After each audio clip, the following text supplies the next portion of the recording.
Let's jump right into it, Bull, because I want to make sure we have enough time for some of these discussions today. You can tackle all of your NFL action on FanDuel, America's #1 sportsbook. Right now, new customers can bet $5 and get $150 in bonus bets if their first $5 bet wins. The FanDuel Sportsbook app gives you everything you need to place live bets on the NFL all in one place. So when you get a hunch in the middle of the game, you can check out the latest stats, view live play-by-play, and so much more on the same page where you place your bets. Just visit FanDuel.com/UCSS to join today. Never waste a hunch. Make every moment more with FanDuel, an official sportsbook partner of the NFL.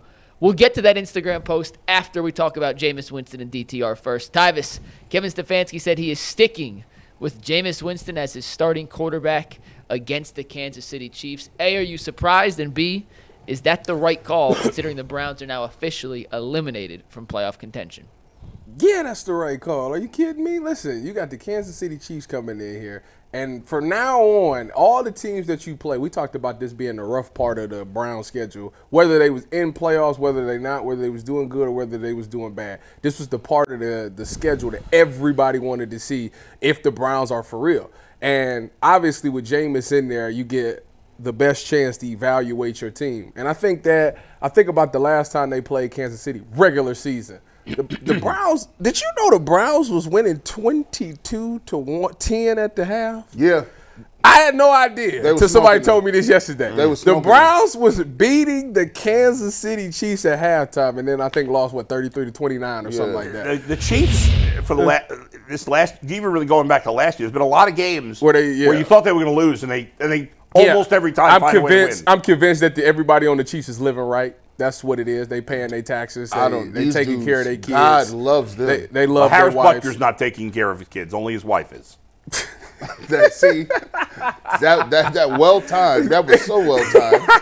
But it makes sense he's hurt and not playing. Exactly. Right? Yeah, that's so anyways, with Jameis in there though, yeah, I think that he does give him the best chance. You want to evaluate the rest of your offense. I think that everybody will step up to the challenge. We talk about it all the time. You hear out the locker room, everybody loves Jameis right now. He is like the one thing that's keeping this team from completely falling apart. He finds ways to get people to play hard on Sundays, and I think that if you want to see where you're at, because that's really what this is about. Let's see how far you are away, even with injuries, even with not having a top-tier quarterback.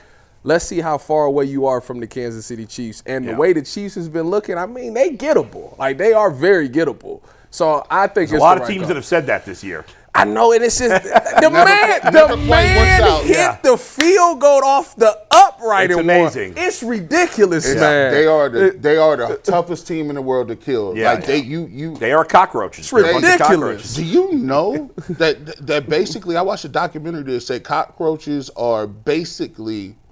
And you can't exterminate them. They're zombies. Yeah, they're like, even if there was a nuclear fallout, the cockroaches would live. Be here. And there's like a certain amount of immunity, like to resistance to all poisons, and like a certain small percentage of cockroaches. And as they multiply and divide and have offspring, they pass that gene to more people. So the more you try to kill them, the more resistant they are. That's wild. They're a badass. So when you get them in your house, how you get them out? Move. Speaking of documentaries, have you guys, real quick before we get back to this, have you guys started watching the Madden football documentary? Somebody just sent me a link of that. It's great. And I'm not even into Madden. I was trying to play last night, but we couldn't. But it's really interesting. What, Netflix?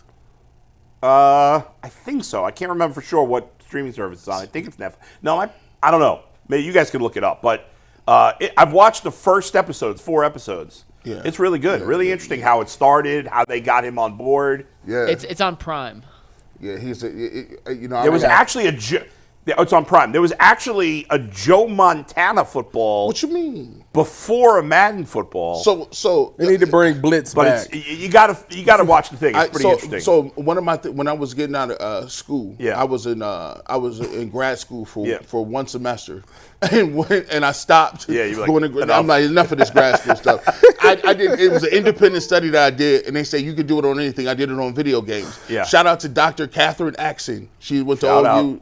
So I remember, and I was stalling on this 40-page paper. I was supposed to have done it. It was in the summer, and I was just waiting, and finally got to it. So I did this thing on video games. Yeah. And back in 2004, I predicted that online gaming would take over. Not only did it take over, but honestly, John Madden football was a big part of that section. So Joe Montana football was huge. Yeah. I didn't even remember there was a Bill Walsh had a football game. I don't remember that either. There was a sports talk video game. So they all split it The off, only but other football they kinda game I know consolidated. is Game Day. Game Breaker. Or no, it was Game Day. Game Day. I used to have Breaker. electronic It was a Game football. Breaker? Yeah. Are you guys old enough to have had the little handheld electronic football with the dashes? Yes. And you had to move it between the other dashes? Did you get the electronic football game? Oh, yeah. Or it was almost like an air hockey type of. about And are you old enough? This was the first AI. Yeah. Do you remember where they used to have these games where they would splice up old film and be like, we're gonna play the 1980s San Francisco 49ers versus the 1970s I think Pittsburgh I do Steelers. vaguely remember that, And so yeah. and I'm like, Dad, I didn't know they was playing each other. I said, those guys are old. He was like, this is all fake. Yeah. This is It is pretty cool. I do vaguely remember that. Now, circling back to it. Now, Tyvis, did you watch the show yesterday? No. G. Bush, Yeah. who just a week or so ago, Yeah. along with Jay Crawford, was advocating to extend Jameis Winston, is now out on Jameis. No. Wait a minute. No. You're out on an extension. No. Wait a second.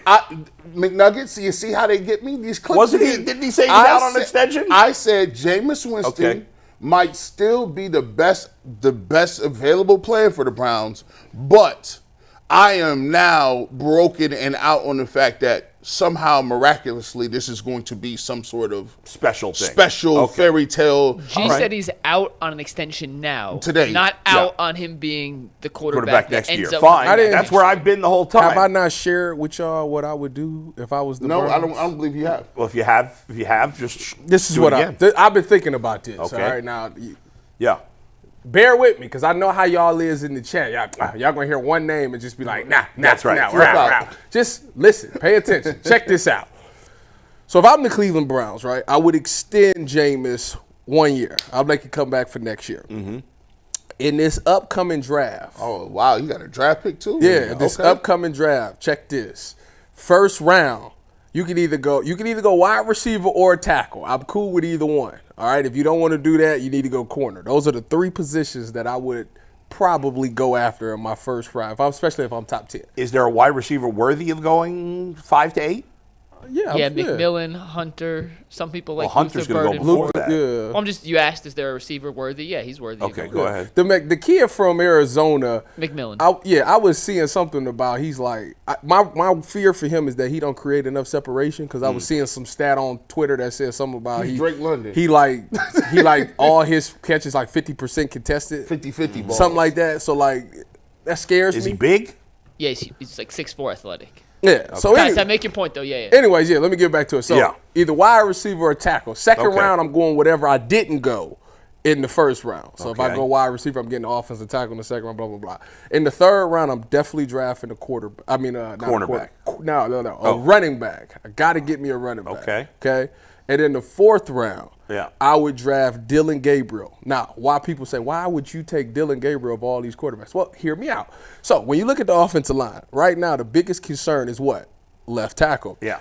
Well, Dylan Gabriel's left-handed. So right tackle is Jack Conklin. You got him for another year. You're solid on that side of the right? So, you flipping things there. Then on top of that, Kevin has shown you that he's not good with the quarterbacks with all the bells and whistles. You want a quarterback that's accurate. Dylan Gabriel happens to be one of the most accurate quarterbacks in college football.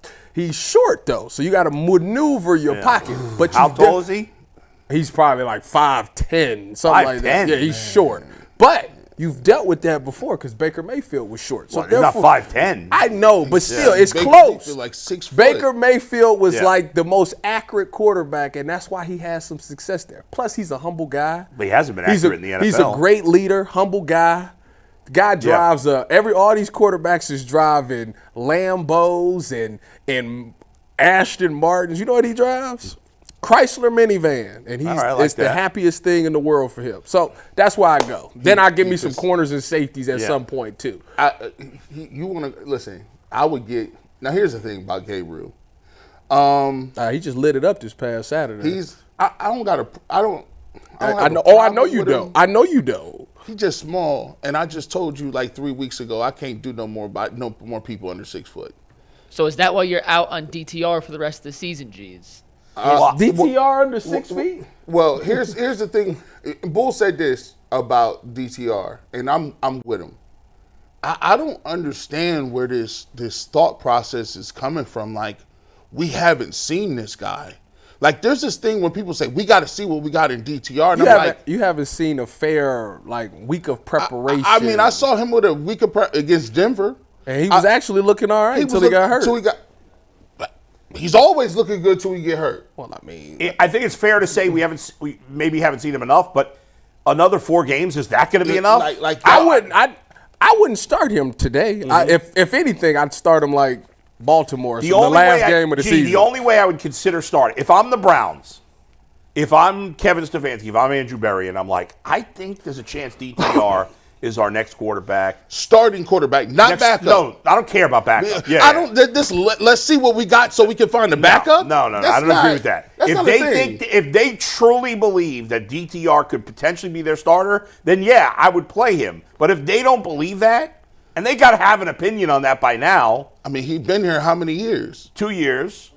Then I don't see the point in starting because, as Tyvis said initially, Jameis, with all his flaws, and the flaws are bad, the interceptions, he still makes the offense much better than DTR and will give the other guys to continue to, show what they're capable of more than DTR can. You just can't, Tyvis, you know this. You can't just, if I'm in the locker room and it's guys like Jerry Jeudy and professionals, that want an opportunity to win games and put their best film on tape, you're not going to go to an inexperienced guy when you're saying, obviously, Jameis Winston gives us the best opportunity for us to even look half decent. What I would tell you is, if I'm a guy and I know a lot of people don't care about this guy, but let's say I'm Elijah Moore, and I say, yeah, we about to go back to DTR. Yeah. He going to be like, man, listen, him and Judy go back, listen to me. I done had my best 4 or 5 game stretch here with Jameis, and now you want to switch it up, and then for a guy like Elijah Moore, he trying to get paid in the offseason anyways. You messing with my bag. So no. So I don't think that they really would be a fan of that. And then the thing about DTR, now you can't make the decision for that reason. I agree with you. Yeah. But what I'm saying is, it's only one thing to me in my mind that DTR brings to the table that Jameis doesn't, and that's mobility. Because DTR turned the ball over too, didn't he? Yeah. So what's the big difference? Well, I mean, Jameis has a long track record of turning the ball over. I understand that part, but I'm saying, what? Right, that's the what's your burning desire to go to him? And I don't need, what are we accomplishing by seeing DTR run around and make plays with his legs? Well, everybody telling him he need to get down anyway. Yeah. I just think where we at is, I think when people talk about DTR, this is a product of us just, when the season go wrong, the thing that people want to see the most is, okay, let's see if we got a quarterback somewhere. Because the reality of it is, people are going to feel very uneasy going into this offseason with no obvious quarterback, right? People just don't want to do that at all costs.